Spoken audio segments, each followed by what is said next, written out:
Good evening, ladies and gentlemen, and welcome on back. Hope you all are doing well, having a nice day out there today. A little Richard and Linda Thompson, if you don't mind. We're going to listen to the track Walking on a Wire.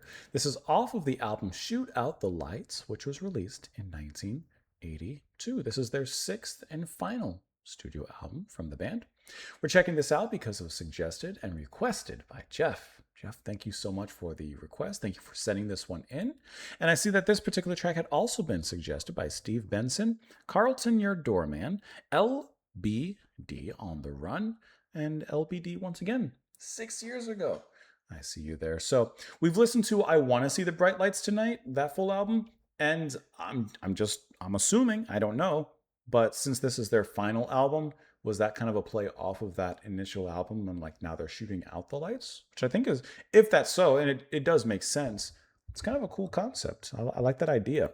So let's go ahead and dive into this track. We'll discuss it a little bit after. Walking on a Wire. Here we almost played the wrong song. Here we go.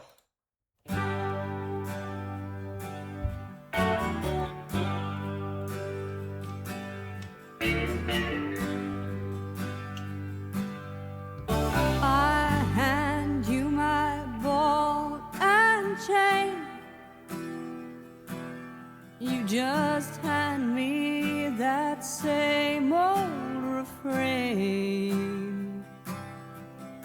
I'm walking on a wire. I'm walking on a wire, and I'm falling.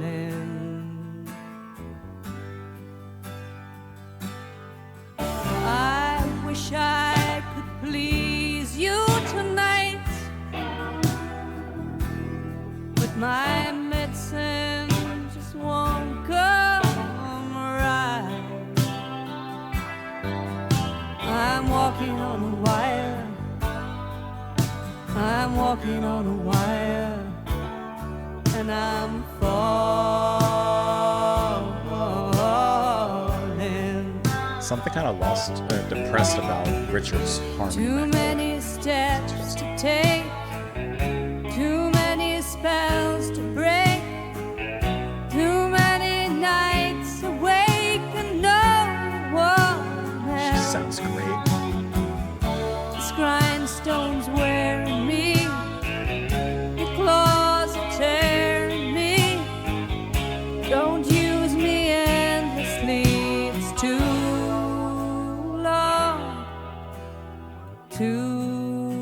long to myself.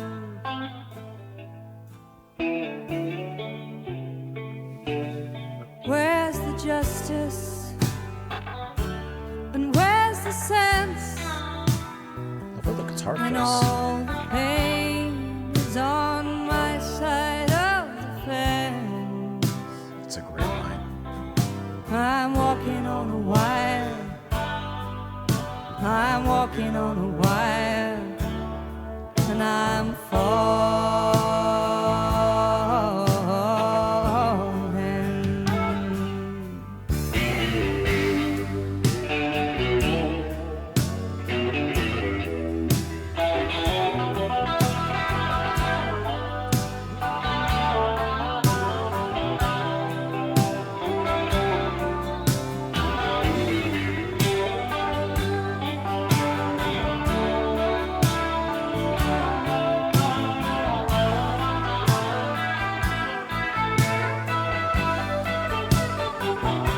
It's a great tone from Thompson.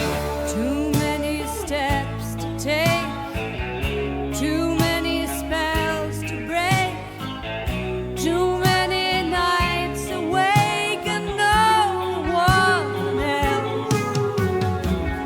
This grindstone's wearing me, your claws are tearing me. Don't use me endlessly, it's too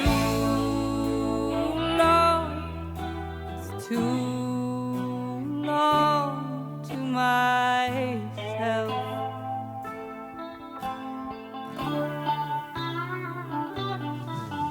It scares you when you don't know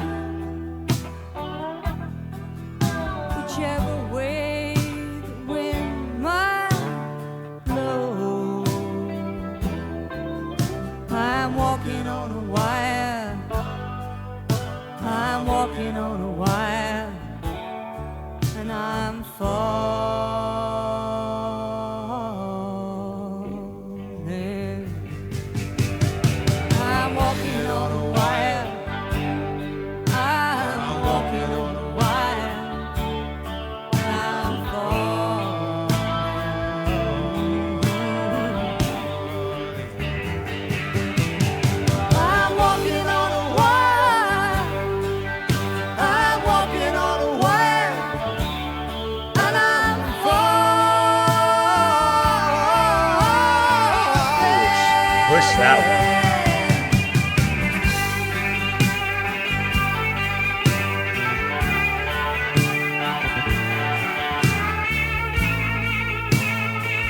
What a great guitar tone that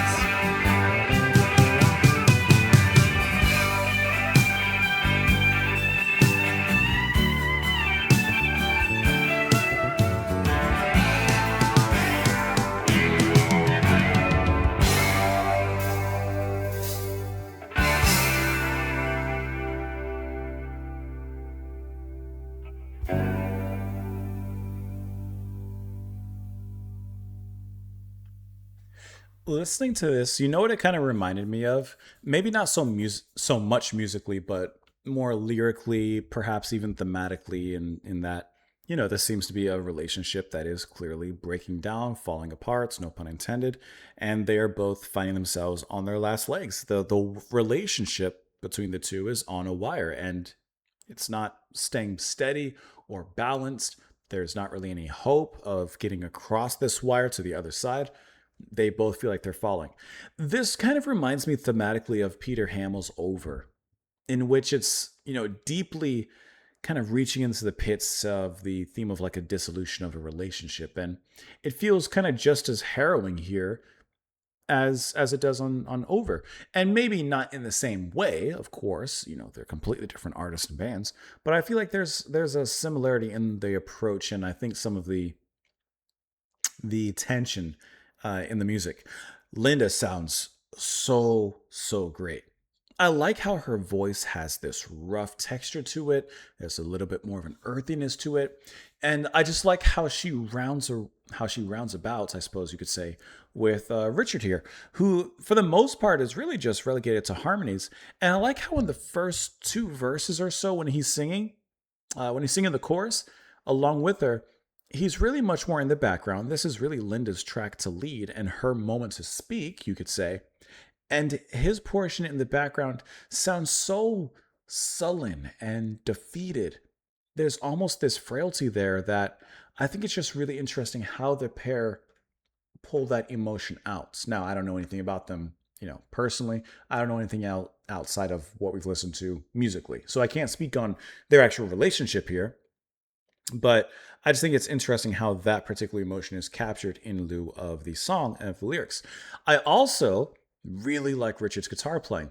We've heard it in several places from several albums, and his guitar playing has a very unique style where maybe from my own personal ignorance, I wouldn't necessarily be able to pick him out immediately. But I do think that with a little bit more experience, I would be able to pick him out immediately because he just has a very particular style. Kind of like how a Jeff Beck has a particular style. Fripp has a very, very distinctive style. And I think it's more the approach to his guitar playing rather than his tone or some identifiable mark like that. There's a certain way he plays, and I can't quite explain it. I'd have to listen to more. That he works his way, I think, in a perfect balance between playing fast notes and kind of, putting that kind of speed out there, but also still maintaining a kind of delicateness into his approach that still plays to the song and plays to the emotion that he's trying to convey. And I think that actually this track is a great example of that balance that I think he strikes. A great example of that wire that he walks. No falling happening here. But yeah, Linda to me is absolutely the star. I think that she sounds amazing. I like the way she leads. I like the way that she emotes. You also have Dave Pegg on the bass here, which you have a few nice licks there, which feel really nice. I wish that the bass was pushed up a little bit, but that's bass bias. That's just me. And Maddox on the drums. So you have some Fairport Convention alumni also included here, which makes sense. Let's look at the lyrics here. There's one line in here that's really good. There's a lot of lines that are good, but there's one particular that stood out to me. I hand you my ball and chain. You hand me that same old refrain. It starts off like we are in the midst of watching a couple fight, and we shouldn't be seeing this. I'm walking on a wire, and I'm falling. I like the admittance that happens there at the end. I'm falling. I wish I could please you tonight, but my medicine just won't come right. Like I wish I could please you. I wish that we could satisfy each other in whichever way, but it's just not happening. It's just not working. Too many steps to take, too many spells to break, too many nights awake, and no one else. This grindstone's wearing on me, or wearing me. Your claws are tearing me. Don't use me endlessly. It's too long to myself. When I read this, I read this as too many steps to take to keep this relationship going, too many spells to break to pretend, basically, that we're still in love with each other or we're still interested in each other. We have to break all these spells. Too many nights awake that we've experienced. This is good. This is the line. Where's the justice and where's the sense when all the pain is on my side of the fence? Oh! She's saying, I'm the only one getting hurt from all this. It scares you when you don't know whichever way the wind might blow. Like when they're scared of the unpredictability of the future. It just repeats the chorus from there. Sixth and final album, often cited as Richard Thompson's greatest work. Richard and Linda Thompson found themselves without a record deal. In the 1980s, they toured as a support act. Later that same year, with the Thompsons still without a contract, Rafferty offered to finance and produce a new album for them, and then use his contacts in the industry to secure a contract for the album's release. The project proceeded. There was increasing tension between Thompson and Rafferty. Thompson preferred a spontaneous approach, but Jerry's time-consuming and perfectionist approach was hard to cope with. He also felt increasingly frozen out of the project. They get some. Resulting Shoot Out the Lights included fresh recordings of 6 songs that had been recorded. Linda Thompson was several months pregnant when the album was recorded, and so there was no prospect of an immediate release or supporting tour. By the time the album was released, Richard and Linda Thompson's marriage was over. Now that's interesting. By the time the album was released, their marriage was done. So, okay, because I don't know anything about this. So, like, on the background of this album, was this, because, I mean, it seems like it's very true to life regarding them, were they really just singing about their breakup? And they came together basically to put that down into album form? Like, what's the history? Why did they break up?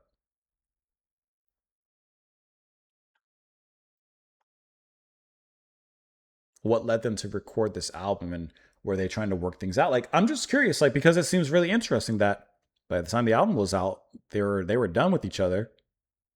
And I mean, just based off this song, it seems like they put that into song. So I don't know. That's interesting to me.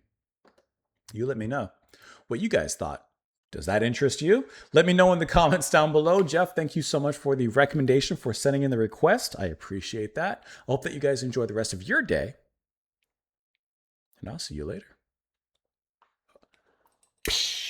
Get it? Because I was, the light was on and I shut up. Yeah.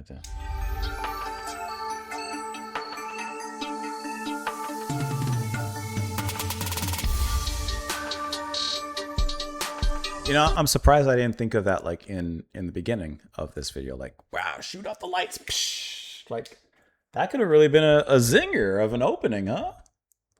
Just me?